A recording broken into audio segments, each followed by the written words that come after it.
We're used to thinking about Bonfire Night as a tradition here in the UK.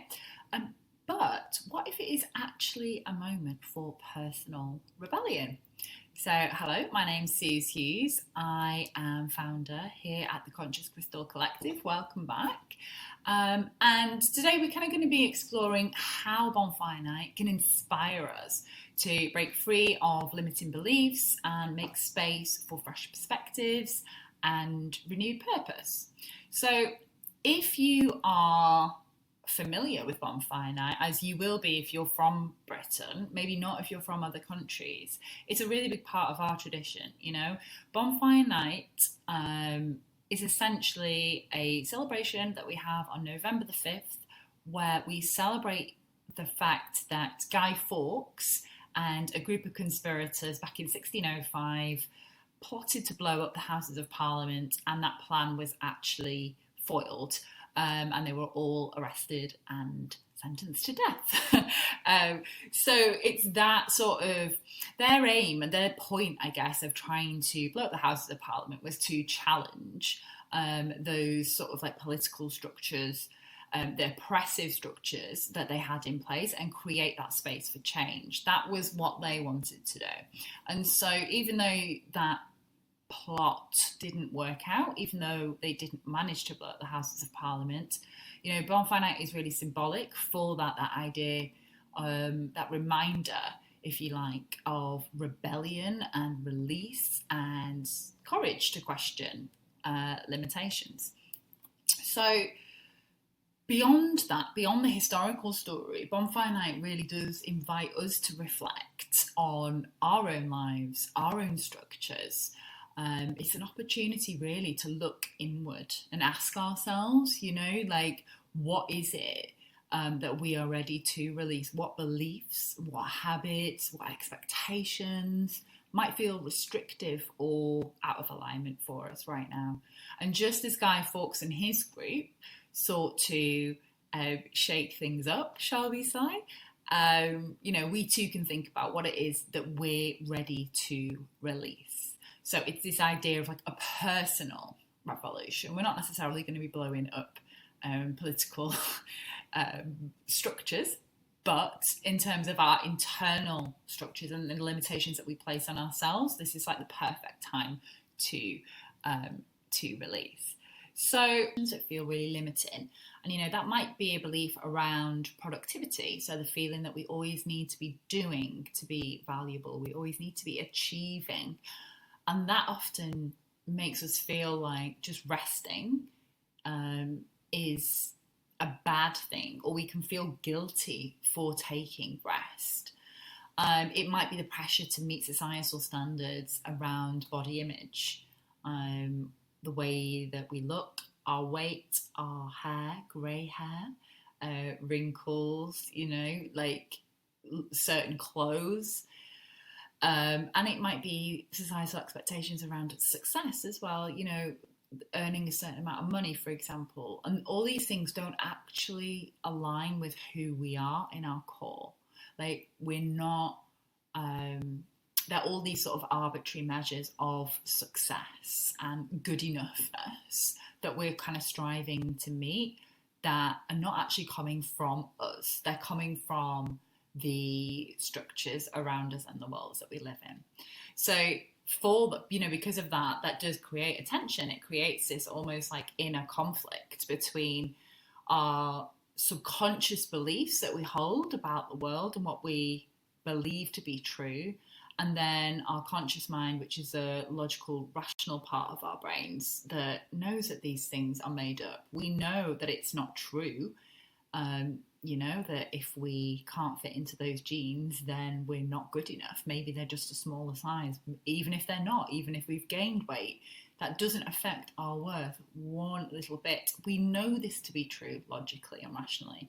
But the problem is that all these beliefs that we have been conditioned with in society are so deeply ingrained in us that it creates this real inner conflict between our subconscious and our conscious mind. And then that makes it feel almost even worse sometimes, because then we kind of berate ourselves. We feel like we're going round in circles. Why can't we just shift out of this way of thinking or this way of being?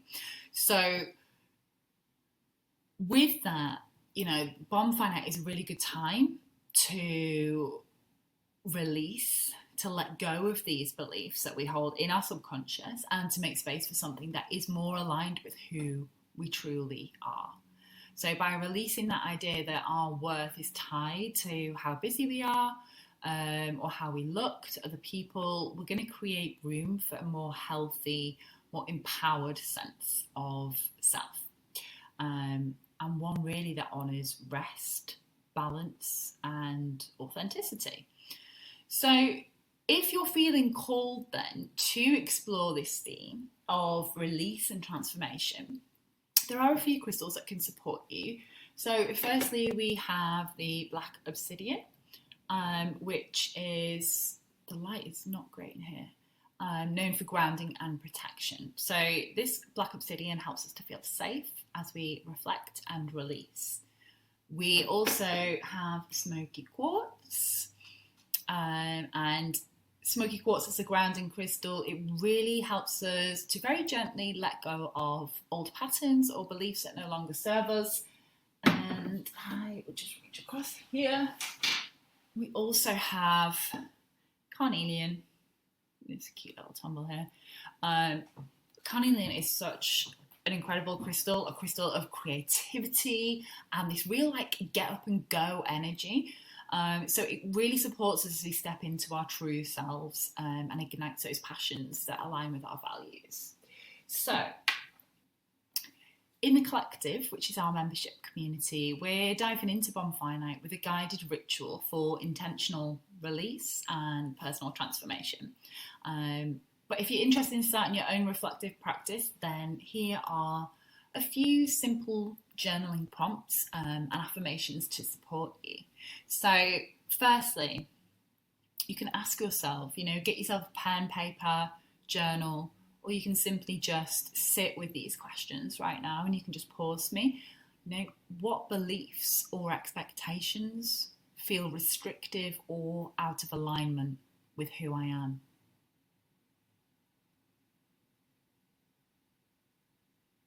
Where do I feel guilty or pressured to perform, even when I know that rest or balance is all that I need?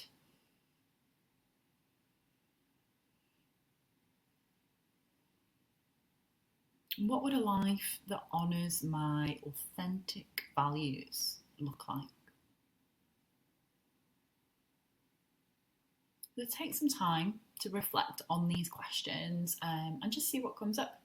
So if you're holding on to anything that feels outdated or heavy, then you can consider writing it down and then safely releasing it. So you could tear it up, or you could burn it in a safe setting.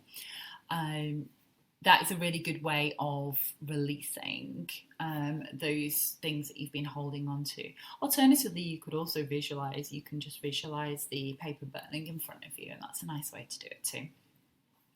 So they're your journal prompts. We've also got some affirmations. Okay, so here's some that you can use then to help you set these new intentions. So we have the first one: I release the belief that my worth is not tied. We'll start that again. I release the belief that my worth is tied to my productivity. I am enough just as I am. I honour rest as an essential part of my well-being. If these reflections resonate, then the collective offers guided rituals and meditations and tools to help you move through transformation and balance in alignment with natural cycles. So in the collective, what we actually do is we explore ways to connect, to release and grow. And we really embrace themes like rest, self-worth and authentic alignment. So Bonfire Night is a really powerful time to begin that journey. And in the collective, we explore even more practices to support your growth. So just remember then that Bonfire Night, it might serve as a reminder that we have the power to challenge what no longer serves us. so we can embrace a personal revolution that supports balance and self-acceptance. And if you'd like to work with crystals, of course, then you can go to www.theconsciouscrystal.co.uk. So you can go to our website, and we've got lots of gorgeous, ethically sourced smoky quartz, carnelian, and black obsidian over there. So you can go and check it out. But thanks for joining me, and I really hope that this season brings you a lot of clarity and peace and transformation.